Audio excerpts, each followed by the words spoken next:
Hello అండి. ఈ వీడియోలో బ్లౌజ్‌నైతే రెడీ చేశానని చెప్పాను కదా! కాలర్ నెక్ తోటి 3/4 హ్యాండ్స్ తోటైతే అటాచ్ చేసి బ్లౌజ్ అయితే రెడీ చేశానండి. బ్యాక్ అయితే ఉక్సులు పెట్టేసాను. మీరు జిప్ కావాలంటే జిప్ అటాచ్ చేసుకోవచ్చు. లేదంటే ఉక్సులు అయితే ట్రై చేయొచ్చండి. ఈ కాలర్ నెక్ అయితే ఎలా ఉందో ఒక కామెంట్ అయితే చేయండి. బ్లౌజ్ ఎలా వచ్చిందనేసి. ఇప్పుడైతే కటింగ్ అయితే చూసేద్దాము. ఫ్రంట్ పార్ట్ కటింగ్ వచ్చేసి ఫ్రంట్ వచ్చేసి 14 ఇంచెస్ తీసుకున్నాను. అయితే నేను ఇది కస్టమర్ బ్లౌజ్ కదా, స్మాల్ సైజేనండి. 28 సైజు నడుము సైజు వచ్చేసింది. చెస్ట్ వచ్చి 30 సైజ్ అండి. చాలా స్మాల్ సైజు, స్టార్టింగ్ సైజు. అయితే నేను పొడవు వచ్చి 14 ఇంచెస్ తీసుకున్నాను. షోల్డర్ వచ్చేసి 7 ఇంచెస్. నెక్ వచ్చేసి విడ్త్ వచ్చేసి 3 ఇంచెస్. నెక్ డీప్ వచ్చి 2.5 ఇంచెస్ తీసుకున్నాను. అయితే చెస్ట్ పొడవు వచ్చేసి 9 ఇంచెస్. మనం డాట్ కోసం 3 ఇంచెస్ చెస్ట్ కాడ, అప్పుడు 2 ఇంచెస్ డాట్ కటింగ్ కోసం అనేసి కింద డాట్స్ అయితే పెట్టేసుకున్నాను. డ్రాయింగ్ గీసాను చూసారు కదా. ఇప్పుడు చంక డౌన్ వచ్చేసి 7 ఇంచెస్ అండి. ఫ్రంట్ పార్ట్ లోతు తీసాక, అంటే ఒక 1/2 ఇంచు లోతు అనేది ఫ్రంట్ పార్ట్ తీసుకోండి. చంక డౌన్ తీసాక ఖర్చుల కోసం 2 ఇంచెస్ అయితే ఖర్చులకు మార్జిన్ చేసుకుని, బ్యాక్ పార్ట్ నెక్ విడితే 3 ఇంచెస్ కదా, డౌన్ వచ్చేసి ఫ్రంట్ పార్ట్కి తీసుకున్నట్టు 2.5 తీసుకోకూడదు. 1 ఇంచ్ అయితే కొంచెం లోతు తీసుకోండి. 1 ఇంచు లేదంటే ఒక 1/2 ఇంచు లోతు తీసుకోండి, అంతేనండి బ్యాక్ పార్ట్. ఇప్పుడైతే ఫ్రంట్ పార్ట్ లైనింగు ఒరిజినల్ క్లాత్ని తీసుకుని, మీరు క్యాన్వాస్ యూజ్ చేయాలనుకుంటే క్యాన్వాస్ వేసి అటాచ్ చేసేయండి. ఫస్ట్ అయితే మొత్తము లూజులు రాకుండా అటాచ్ చేశాక, నేను చూపించిన విధంగా డ్రాయింగ్ చేశాను కదా, స్ట్రైట్గా నేను డ్రాయింగ్ గీసిన దాని మీద స్ట్రైట్గా ఒక కుట్టు అయితే నేను చూపించిన విధంగా వేయండి. స్టిచ్చింగ్ వేసాకే కటింగ్ అయితే చేసుకోండి, అప్పుడే నీట్గా ఉంటుంది. మనం డ్రా చేసిన ఖర్చు ఉంటుంది కదా, ఆ 2 ఇంచెస్ కూడా ఇలా నేను చూపించినట్టుగా కట్ చేసేసేయండి షేప్ వచ్చేలాగా. తర్వాత అయితే ఈ జాయింట్ అయితే ఫస్ట్ స్టార్టింగ్ నుంచి చక్కగా పట్టుకొని ఒక 1/2 ఇంచ్కి అయితే ఖర్చు వదిలేసి చక్కగా స్టిచ్ చేసుకుని డబల్ కుట్ అయితే వేసేయండి.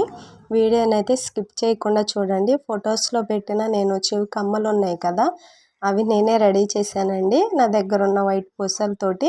వీడియోని అయితే స్కిప్ చేయకుండా చూడండి చివరి వరకు. ఆ కమ్మలు కూడా ఎలా వచ్చాయో ఒక కామెంట్ అయితే చేయండి నాకు. 2 సైడ్స్ అటాచ్ చేశాక నడుము దగ్గర ఒక 2 ఇంచెస్ క్లాత్, లైనింగ్ క్లాత్ తీసుకుని పట్టీలాగా మనం బ్యాక్ పార్ట్కి ఎలా అయితే పట్టీ వేస్తామో అలా కూడా ఫ్రంట్ పార్ట్లో పట్టీ వేసేసుకుని ఒక కుట్టు అయితే స్టిచ్ చేసేసుకోండి. బ్యాక్ పార్ట్ వచ్చేసి ఉక్సులు పట్టి కాజల్ పట్టి వేసుకుని డాట్ వేసేసుకోండి. Lining cloth original cloth attach చేశాక వేసేసేయండి. తర్వాత షోల్డర్స్ జాయిన్ చేశాక నేను చూపించిన విధంగా కొలత అయితే వేయండి. షోల్డరు నాకైతే 15.5 వచ్చిందండి. 1 ఇంచు కలుపుకొని 16.5 కట్ చేసి క్యాన్వాస్ మీద అయితే నేను ఐరన్ చేసుకుని అటాచ్ అయితే చేస్తున్నాను. 1 సైడ్ అయితే స్టిప్ చేసేసి స్టిచ్చింగ్ అయితే షోల్డర్ మీద కాలర్ మీద నీట్గా వేయండి. మనం కొలత వేసుకునేటప్పుడు డాట్ అయితే పెట్టుకుంటాం కదా, షోల్డర్స్ని సగానికి చేసి సగం నుంచి ఫోల్డింగ్ చేసుకుని ఈ కాలర్ని అయితే అటాచ్ చేయండి 1 సైడు. తర్వాత సెకండ్ పార్ట్ కూడా ఇలా నేను చూపించిన విధంగా అటాచ్ అయితే చేసేసి, ఎక్స్ట్రా ఏదైనా క్లాత్ వచ్చినట్టయితే ఖర్చుల్లో ఉంటుంది కదా, కొంచెం క్లాత్ అనేది కట్ చేసేసుకుని మూలలు అనేది నీట్గా తిప్పేసేయండి. చక్కగా కరువు లేకుండా నీట్గా షేప్ వచ్చేలాగా, కాలర్ షేప్ వచ్చేలాగా డాట్ పెట్టేసుకుని కటింగ్ అయితే చేసేసుకోండి. తిప్పేసి రివర్స్ తిప్పేసి అయితే ఇలా మడిచేసి అటాచ్ అయితే చేసేసేయండి కాలర్ అయితే. అయితే బ్లౌజు పూర్తయ్యాక వచ్చేసి హ్యాండ్స్ కండి లైనింగ్ వేయాలా వద్దా అనేది వాళ్ళ ఇష్టం అండి. ఈ కస్టమర్ అయితే లైనింగ్ వద్దనేసి చెప్పారు. నేనైతే లైనింగ్ లేకుండానే హ్యాండ్స్ని అయితే అటాచ్ చేసేసాను.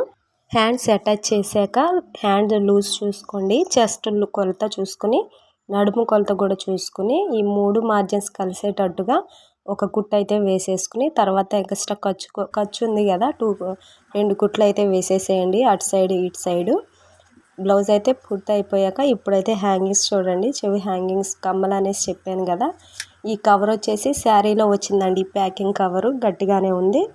డబల్ కవర్ అయితే కట్ చేసి గమ్ముతోటి అయితే కవర్ అటాచ్ చేసేసాను. నా దగ్గర చిన్న గుండీల్లాగా ఉంటే ఆ గుండీని అయితే హోల్ చేసుకున్నాను. చెవి కమ్మది చిన్న కమ్మలో కవర్కి చిన్న హోల్ లాగా పెట్టేసి ఆ గుండీ పెట్టి గమ్ము వేసి 2 స్టెప్స్ అయితే ఈ వైట్ పూసలను అయితే అటాచ్ చేశాను. ఈ వైట్ పూసలు గోల్డ్ పూసలు నేను మోడల్ బ్లౌజ్ మోడల్స్ వేయడానికి తెచ్చుకుంటాను ఈ గమ్ముతో సహా. వీటితోటే నేను అడ్జస్ట్ చేసి ఈ కమ్మలను అయితే రెడీ చేశానండి.